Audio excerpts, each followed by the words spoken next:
Hello ladies and gentlemen, Keaton here, and welcome to this week's look at the latest Nuclear Throne update. This is update number 17. Now for those of you who don't know, this is the one time a week where we take a look at the latest Nuclear Throne update and do our best to put the changelog into a video format for your viewing pleasure. So if you're expecting any strict gameplay footage, today's not the day. Maybe come back later in the week, or hell, just take a look at our Nuclear Throne playlist, which has a ton of Nuclear Throne videos that you can view at your pleasure. So with that said, before jumping into update number 17, let's take a quick look back at what happened in update number 16. Now in update number 16, we had the large emphasis on crowns. Some things got shifted around. We saw the addition of the Crown of Love, which was the original Crown of Hatred, and the Crown of Hatred replaced the opposite crown. Yeah, it was a whole confusing thing. We also saw the addition of a laser cannon and a whole bunch of sound additions, including unique sounds for every mutation. Now of course with that we had a whole bunch of other changes, fixes, all of that good stuff. If you would like the full list or a more in-depth detailed look at update number 16, check out the previous video, which also has a link to the full changelog in that description. So yeah, go ahead and check it out if you'd like, because we're moving on to update number 17. The first thing up is a new mutation called Stress. Now what this mutation does is it kicks your fire rate up when your health gets low. As the changelog suggests, this is a good mutation for characters such as Rebel or Chicken, because of course with Rebel you're sacrificing health to create allies, and with Chicken you have the whole Hard to Kill ability, which allows you to continue fighting even though you've lost all your health. You know the drill. So yes, Stress, the new mutation for people who like to live dangerously. Some ambiance has been added to the sewers in the form of quote-unquote stinky fog, and really it's just a cosmetic addition, but hey, it ties the room together and apparently it makes it very stinky. Now this week's main attraction, the main event, is going to affect any of you out there who go for the crowns in every single run, which is probably most of us, right? And it comes in the form of a very crazy battle. So to break this down, if you get your first crown and you re-enter the crown vault for your second crown, you're going to be greeted with the mysterious crown guardians. Now, at first, they're not going to do anything. They're pretty much just statues. However, I believe if you attack them or if you touch the crown guardians come to life and engage you in a battle to prove that you're worthy of owning the second crown. And these guys will force you to prove yourself, because I believe these are the very first enemies in the game. I could be wrong, but these seem to be the first enemies in the game that rely heavily on deflecting bullets. You heard me right, they deflect bullets. Not only bullets, slugs, grenades, shotgun pellets, and God knows what else. I think maybe arrows. I can't be certain on that, but I think it might also be arrows. So essentially the way the crown guardians work is they fly around the crown vault and occasionally will take pot shots at you, similar to like the scorpions. They have like the same sort of like acid shoot effect, but again their specialty is the fact that they can deflect your bullets, which means that you have to dodge not only their bullets but your own bullets coming right back at your face. Now I believe the key to beating them is to wait until they fire and then fire back at them. That could be wrong, but to be honest, when I did fight them, I was pretty much just spamming at any opportune moment and dodging like a crazy man. So I could be wrong, but I think that's the way you fight them. If I'm wrong, please correct me in the comments below. And speaking of crown guardians, they even got their own awesome track to fight along with. So you got some new tunage to go with your crown guardian butt whooping adventures. And speaking of music, that gives me a nice segue into the changes, balances, and fixes for this week, so let's get to them. So, as I just mentioned, audio has been updated somewhat in certain places. The first being that the secret level has gotten a slight update in the music.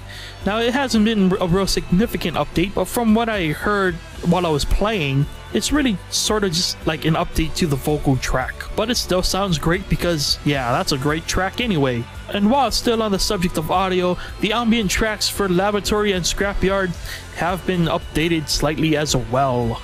So again, there are a lot of changes and fixes this week. However, I'm going to be only focusing on the ones that I can show you visual proof of, or the more immediate obvious things that you'll see, etc, etc. Yeah, so if you want the full list, check the link in the description below. Take you right to the changelog itself. Moving on. Now, in terms of visual change, the darkness radius, I guess you would call it, has been altered slightly. So now majority of the characters cannot necessarily see very far in the darkness. However, that makes Eye's passive ability that much more helpful, because Eyes can technically see the entire screen. Another change you may notice is gameplay wise. Apparently the AI got updated in some way, but the changelog isn't necessarily specific. But from what I've experienced, it seems that enemies shoot a lot more frequently, or they're a lot more aggressive with when they'll shoot. I don't know if that's necessarily true, but maybe someone with more insight can let me know. Hell, even if you don't know, maybe just post what you assume changed with the AI in the comments. I'd love to brainstorm what the possibilities of what changed with the AI. I don't know if maybe it's just me going crazy. And finally, this is going to be a big spoiler alert. I know, it's weird, right? You probably didn't expect a spoiler alert in this week's update, but there is something I'm going to spoil here. So if you're one of those who likes to experience everything that every update has on your own, especially surprises, stop watching the video now. Maybe go and play a little more and find it for yourself, because I am because I am going to spoil it right now. Alright, so I'm assuming if you're still watching, you're okay with spoilers. So, something I almost missed this week, but it was noted in the changelog, ever so nonchalantly I should add, mimics no longer apply to just the ammo chests. Yes, you heard me right.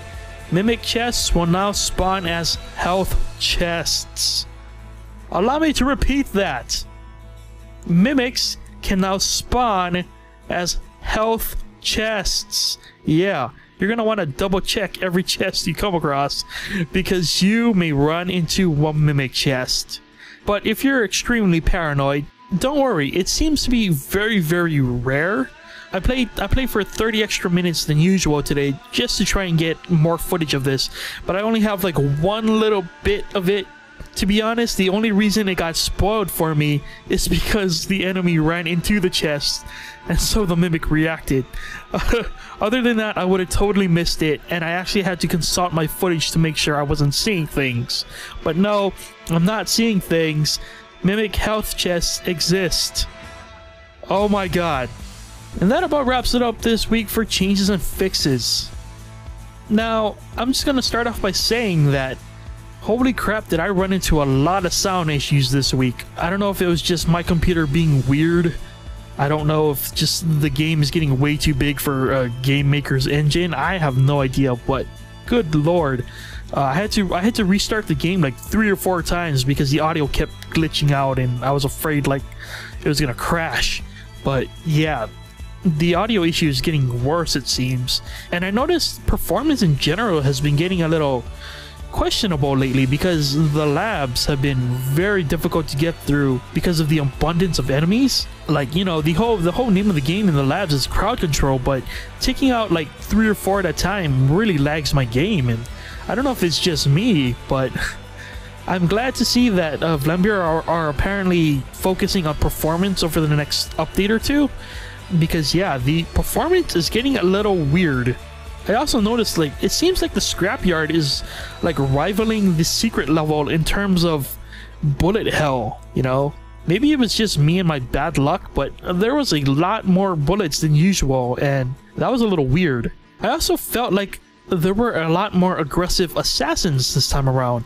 Again, that could just be my poor luck, but just about every run I had today ended with an assassin attacking me almost immediately after I would take out a previous assassin. So I don't know what's going on with these assassins. Assassins have had my number a lot recently, and I don't know if it's just me. Am I going crazy? Someone please tell me.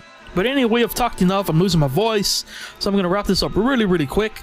Vlambeer will be going to GDC, which is the Game Developers Conference. So according to the changelog notes, there will be 2 more updates before they head off. The first, they claim, is going to be the major update, and the second is going to be the minor update. And apparently these updates will cover the IDPD and performance, which again I can't wait for because I have been noticing some performance issues.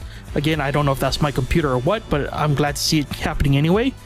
But yes, that is apparently the plan for the next couple of weeks. And don't worry, I'll remind you every week.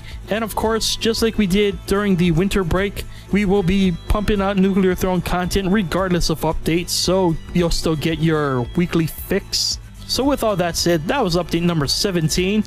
If you would like to learn more about Nuclear Throne, or if you would like to purchase the game, head on over to nuclearthrone.com, where you can also see the developers Vlambeer working on this game every Tuesday and Thursday. It's really insightful stuff. Seriously, you should check it out if you haven't. And of course, there's always the Nuclear Throne wiki to check out. It's updated pretty frequently, so yeah, show them some love, man.